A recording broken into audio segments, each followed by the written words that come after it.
फिरौन ये समझता था हुकूमत ये कामयाबी है, लेकिन फिरौन जो अपनी हुकूमत और बादशाहत पर बहुत गुरूर करता था, बहुत नाज करता था, जो मूसा अलैहिस्सलाम का मजाक उड़ाया करता था, अल्लाह ताला ने उसी फिरौन को पानी में डुबा डुबा करके मार डाला, पानी में डूब करके मर गया। और जब मरने लगा तो फिरौन कहता है कि मैं अल्लाह के ऊपर ईमान लाता हूँ, मैं उस अल्लाह के ऊपर ईमान लाता हूँ जिस अल्लाह के ऊपर बनी इसराइल ईमान लाते हैं। अल्लाह ने फरमाया आल आना वक़द असैत मिन क़ब्लु, ऐ फिरौन आज तक तो तू हमारी नाफरमानी करता रहा, आज तक तो तू हमारा मजाक उड़ाता रहा, और आज अपने सामने मौत को देख करके तू ईमान ले आया। फल यौमा नुनज्जीका बिबदनिका लितकूना लिमन खल्फका आयतन, ऐ फिरौन आज हम तुझे इस पानी के अंदर मौत की नींद तो सुनाएंगे, मगर ऐ फिरौन हम तेरी डेड बॉडी को सलामत रखेंगे, तेरे बदन को सलामत रखेंगे, तेरी डेड बॉडी को आने वाली नस्लों के लिए बाकी रखेंगे, आने वाली नस्लें देखेंगी। देखो फिरौन बहुत बड़ा बादशाह था, मगर अल्लाह ने उसका अंजाम क्या किया, जब उसने अल्लाह की नाफरमानी की, जब उसने अल्लाह का मजाक उड़ाया, अल्लाह ने उसका अंजाम क्या किया। तेरी लाश देख करके दुनिया इबरत हासिल करेगी। बहुत पैसे वाला था कारून, उसने दौलत को कामयाबी समझा हुआ था। जब वो कपड़ा पहनकर सज संवर करके सज धज करके निकला करता था तो उसकी कौम के लोग बेचारे बड़े बड़े जोश में आकर के कहते थे या लैता लना मिस्ल मा ऊतिया कारून, ऐ काश हमारे पास भी उतनी दौलत आ जाए जितनी दौलत कारून के पास है। इतनी दौलत थी कारून के पास कि कुरान कहता है व आतैनाहु मिनल कुनूज़ि मा इन्न मफातिहु लतनु बिल उस्बति उलिल कुव्वा, कि कारून के खजानों की चाबियों को बड़े बड़े पहलवान बड़ी मुश्किल से उठाया करते थे। इतना खजाना था, इतनी दौलत थी, और कारून को अपनी दौलत पर बड़ा नाज भी था। कारून कहा करता था इन्नमा ऊतीतुहु अला इल्मिन, ये दौलत तो मेरे बाप दादा से मुझे नहीं मिली है, मैंने इसको वरासत में नहीं पाया है, ये दौलत तो मेरी नॉलेज से मिली है, मेरे टैलेंट से मिली है, मैं इस लायक था इसलिए मुझको ये दौलत मिली है। अल्लाह ने फरमाया ठीक है अब हम तुझे मजा चखाते हैं। अल्लाह फरमाता है फखसफना बिही व बिदारिहिल अर्ज़ा, हमने कारून को और कारून के महल को, कारून के खजाने को जमीन के अंदर धसा दिया। कारून की सारी दौलत भी कारून के साथ जमीन के अंदर दफन हो गई। इस दुनिया की औकात क्या है मेरे भाई? अल्लाह ने एक लफ्ज में बता दिया दुनिया क्या है, वमल हयातुद दुनिया इल्ला मताउल गुरूर, ये दुनिया तो धोखे का सामान है, ये दुनिया धोखेबाज है, ये दुनिया बेवफा है। इस दुनिया ने आज तक किसी के साथ वफा नहीं की है। आप बेईमानी करेंगे, आप दूसरों का हक मारेंगे, कुछ जमीन बना लेंगे, कुछ जायदाद बना लेंगे, मगर मेरे प्यारे साथियों जिस दिन मौत आएगी, जिस दिन दिल की धड़कन बंद हो जाएगी, जिस दिन सांसों की डोर थम जाएगी, सारी जमीन जायदाद आपके बच्चों की हो जाएगी, आपके घर वालों की हो जाएगी, और आपके हाथ क्या जाएगा? आप तो खाली हाथ आए थे और खाली हाथ अल्लाह के पास जाएंगे, 2 गज जमीन के नीचे जाएंगे। मेरे प्यारे साथियों अल्लाह फरमा रहा है वमल हयातुद दुनिया इल्ला मता उल गुरूर, मेरे बंदो ये दुनिया तो धोखे का सामान है। हारून रशीद एक बहुत बड़ा बादशाह गुजरा है अब्बासी दौर का। एक मर्तबा हारून रशीद ने अपने दौर के बहुत बड़े आलिम से पूछा कि मुझे कोई नसीहत कर दीजिए। तो उन्होंने कहा कि मैं आपको क्या नसीहत करूं, मैं आपसे बस 2 सवाल करना चाहता हूं। क्या सवाल है? कहा मान लीजिए कि आप सफर पे निकले हैं, रेगिस्तान में आप सफर कर रहे हैं और बहुत जोर से आपको प्यास लगी है और दूर दूर तक पानी आपको नजर नहीं आ रहा, और प्यास इस कदर लगी हुई है कि पानी न मिला तो आप मर जाएंगे। इतने में आता है एक आदमी और उसके पास एक प्याला है और प्याले में 2 घूंट पानी है। वो कहता है बादशाह सलामत, ये 2 घूंट पानी मैं आपको दे सकता हूँ, शर्त ये है कि आप अपनी आधी हुकूमत मुझे दे दें, मैं ये 2 घूंट पानी आपको दे दूंगा। तो बादशाह सलामत आप ये बताइए कि आप क्या करेंगे, उसको हुकूमत दे देंगे या नहीं देंगे? बादशाह ने कहा अगर ऐसी बात है, अगर मेरी जान खतरे में आ चुकी है, मैं इस कदर प्यासा हूं कि मुझे पानी न मिला तो मैं मर जाऊंगा, तो जान से बढ़ के क्या है, मैं आधी हुकूमत दे करके वो 2 घूंट पानी पी करके अपनी जान बचा लूंगा। फिर उस आलिम ने कहा अच्छा एक बात बताइए, कुछ और आगे आप बढ़े, आपने पानी तो पी लिया, अब वो पानी आपके बदन के अंदर अटक गया, आपको पेशाब लग रहा है, पेशाब की जरूरत महसूस हो रही है, मगर पेशाब का रास्ता बंद हो गया है, पेशाब निकल ही नहीं रहा है, आप तड़प रहे हैं, आप मछली की तरह तड़प रहे हैं, लेकिन पेशाब का रास्ता आपका रुक चुका है, पेशाब आपका बाहर नहीं निकल पा रहा है, आप दर्द के मारे बेचैन हैं। इतने में एक दूसरा आदमी आता है और वो कहता है बादशाह सलामत, मैं आपका पेशाब निकाल सकता हूँ, मैं ऐसी दवा दे सकता हूँ, ऐसा तरीका बता सकता हूँ कि आपकी पेशाब निकल आएगी और आपको इस तकलीफ से निजात मिल जाएगी। शर्त ये है कि आप अपनी आधी हुकूमत मुझे दे दें। तो आप क्या करेंगे, उसे दे देंगे आधी हुकूमत? हारून रशीद ने कहा अगर ऐसा मामला आ गया, मेरी जान पर बन चुकी है और पेशाब रुक जाने की वजह से मैं तकलीफ में पड़ गया हूं, तो मैं तो यही करूंगा, मैं आधी हुकूमत उसको दे दूंगा और मैं उसका ऑफर कबूल करूंगा। कहा है बादशाह सलामत, बस जिस हुकूमत की औकात यह है कि पानी के चंद कतरे और पेशाब के चंद कतरों से ज्यादा आपकी हुकूमत की वैल्यू नहीं है, ऐ बादशाह सलामत इस हुकूमत पर कभी नाज न करना, इस हुकूमत पर कभी गुरूर न करना, इस हुकूमत पर कभी इतराना नहीं, कभी तकब्बुर न करना। आज आप देख रहे जिनके हाथ में पावर है वो अपने पावर का कैसा इस्तेमाल कर रहे हैं। वो राहत इंदौरी ने कहा था ना, जो आज साहिबे मसनद है कल नहीं होंगे, किराएदार है, जाती मकान थोड़ी है, ये कुर्सी और इख्तिदार ये किसी की मीरास नहीं है, आज कोई है कल कोई होगा। इंसान को अपने पावर और कुर्सी का कभी नाजायज फायदा नहीं उठाना चाहिए मेरे भाई। तो अल्लाह ने फरमाया कि कामयाबी तो ये है कि तुम्हें जन्नत मिल जाए और तुम जहन्नम से बचा लिए जाओ। और दुनिया को कामयाबी समझने वालों कान खोल करके सुन लो, वमल हयातुद दुनिया इल्ला मताउल गुरूर, दुनिया की जिंदगी तो धोखे का सामान है। अब आइए हम कुरान और सुन्नत की रोशनी में कुछ ऐसी चीजों को देखते हैं जिनको अल्लाह के नबी ने बताया है कि हाँ ये चीजें जन्नत में लेके जाने वाली हैं। मगर मैं बड़े अदब से कहना चाहता हूं मेरे भाइयों, आप रात के 2:30 और 3 बजे तकरीर सुन रहे हैं, ये टाइम ऐसा है, ये अल्लाह की कबूलियत का टाइम है मेरे भाइयों। इस दुआ के साथ आप ये तकरीर सुने कि मैं जो बातें बयान करूंगा, जो अमाल बयान करूंगा जन्नत में लेके जाने वाले, रब्बुल आलमीन कहने वाले को और सुनने वालों को सबको अमल की तौफीक अता फरमाए। हम सिर्फ कहें ना और हम सिर्फ सुने ना, बल्कि हम उस पर अमल भी करें, अल्लाह हमको इसकी तौफीक दे। तो आइए हम शुरू करते हैं। सबसे पहली चीज जो जन्नत में लेकर के जाएगी, जिसके बगैर जन्नत में आप जा ही नहीं सकते, वो क्या है? वो तौहीद है। जब तक आप तौहीद पर नहीं आ जाएंगे, एक अल्लाह की इबादत आप नहीं करेंगे, एक अल्लाह के आगे आपका सर नहीं झुकेगा और एक अल्लाह की तौहीद का इकरार आप नहीं करेंगे, तब तक आप जन्नत में नहीं जा सकते। अल्लाह के नबी फरमाते हैं, मन शहीदा ला इलाहा इल्लल्लाहु खालिसन मिन क़ल्बिही दखलल जन्ना। जो दिल की गहराई से ला इलाहा इल्लल्लाह का इकरार करेगा, जो दिल से ला इलाहा इल्लल्लाह पढ़ेगा, जो दिल से कलमे तौहीद का इकरार करेगा, जो दिल से हर तरीके के शिर्क को मिटा देगा, दखलल जन्ना, ऐसा इंसान जन्नत में दाखिल होगा। मगर आप क्या बोलेंगे?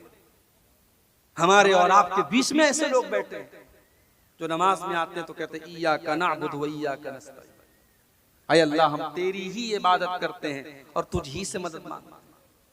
और नमाज के बाहर कुश्ती लड़ने जाते हैं पहलवान के सामने तो कहते हैं या अली मुश्किल कुशा, अली को मुश्किल कुशा बना दिया। औलाद चाहिए तो किसी बाबा के मजार पे जाके औलाद का सवाल करते हैं। दौलत चाहिए तो किसी को गरीब नवाज का लक़ब दे देते हैं। मदद चाहिए तो किसी को गौसे आजम का लक़ब दे देते हैं, किसी को दाता बना लेते हैं, किसी को गंज बख्श बना लेते हैं। जो मकाम अल्लाह का है, जो दर्जा अल्लाह का है, वो गैरुल्लाह को दे देते हैं। और अगर आपको यकीन ना आता हो, हमारे यूपी में बहुत सारी मिसालें आपको मिल जाएंगी। बरेली में पागल खाना भी मशहूर है और बरेली में एक दरगाह भी है। आप जाएं और देखें, अपनी नजरों से, अपनी आंखों से देखें कि वहां क्या हो रहा है मेरे भाई। अजमेर चले जाएं आप, दिल्ली में निजामुद्दीन की दरगाह पे चले जाएं, करे गैर गर्भुत की पूजा तो काफिर, कवाकिब में माने करिश्मा तो काफिर, झुके आग पर पहरे सजदा तो काफिर, जो ठहराए बेटा खुदा का तो काफिर। मगर मोमिनों पर कुशादा है राहें, परस्तिश करे शौक से जिसकी चाहे।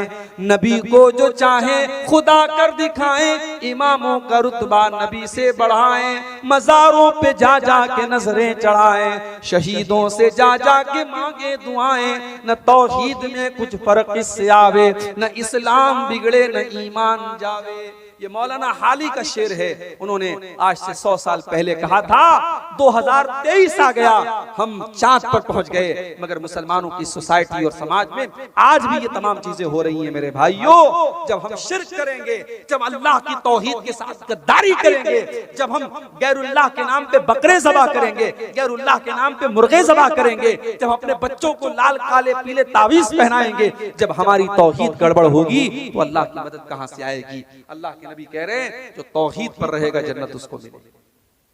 और एक बात और नोट कर लीजिए, सिर्फ तौहीद पर रहना काफी नहीं है, आखिरी दम तक तौहीद पर रहना ये जरूरी है। सारी जिंदगी इंसान तौहीद पर रहा, मरने के पहले उसने शिर्क कर लिया और बगैर तौबा की उसका इंतकाल हो गया।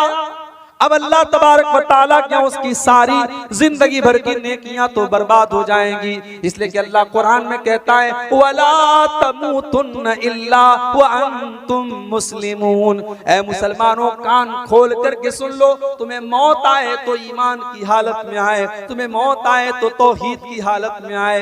मरते दम तक तुम्हें तौहीद की हिफाजत करना है, ईमान पर खात्मा होना जरूरी है। अगर ईमान पर खात्मा न हुआ, अगर शिर्क के ऊपर तुम्हारा खात्मा हुआ तो तुम बर्बाद हो जाओगे। आप देख ले, अबू तालिब का नाम सुना है आप? बोलो भाई, सुन रहे हो या सो गए? अबू तालिब कौन थे? नबी के चचा थे, नबी को पाला था, नबी का डिफेंस करते थे, नबी से मोहब्बत करते थे, सब था, ईमान नहीं लाए। अबू तालिब का आखिरी टाइम आया, अल्लाह के प्यारे नबी अपने चचा के पास जाते हैं, बुखारी के अल्फाज हैं और कहते हैं या अम्मी कुल ला इलाहा इल्लल्लाह, ऐ चचा जान आप कलमा पढ़ लीजिए, आप ला इलाहा इल्लल्लाह पढ़ लीजिए। ऐ चचा जान मैं गारंटी दे रहा हूँ, अगर आप ये कलमा पढ़ करके दुनिया से जाएंगे, ऐ चचा मैं अल्लाह ताला के यहाँ इस कलमे के जरिए आपके लिए बहस करूंगा। मेरे चचा ने कलमा पढ़ा था, ऐ अल्लाह तू मेरे चचा को जन्नत में डाल दे। ऐ चचा बस आप कलमा पढ़ दीजिए। अल्लाह के नबी अपने चचा को कलमा पढ़ने के लिए प्रेशर डाल रहे हैं, आप उनके ऊपर दबाव डाल रहे हैं। और वहीं पर अबू लहब भी बैठा था, वहीं पर अब्दुल्लाह इब्न उमैया भी बैठा था, ये दोनों गुरु घंटाल भी बैठे थे। इन दोनों ने कहा खबरदार अबू तालिब, अपने बाप दादा का तरीका मत छोड़ना, बड़ा मुश्किल काम है। अभी मेरा प्रोग्राम था, इसी बिहार में एक जगह पड़ती है जहानाबाद, जहानाबाद के आगे गांव है, गांव का नाम है डिबरी, बड़ा पिछड़ा हुआ इलाका है।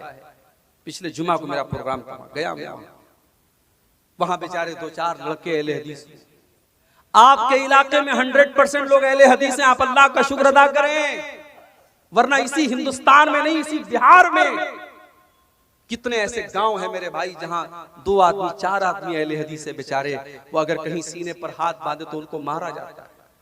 किसी मस्जिद में जाकर के वो आमीन जोर से बोलते उनको निकाल दिया जाता है।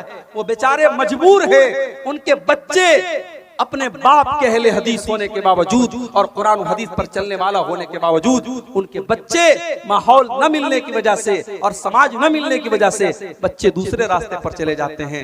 मेरे भाइयों, आपकी बिरादरी शेरशाबादी बिरादरी में आज अल्हम्दुलिल्लाह अगर 100% आप कुरान और हदीस पर चलने वाले हैं तो बहुत बड़ी नेमत है। इस नेमत पर आप अल्लाह का जितना शुक्र अदा करें।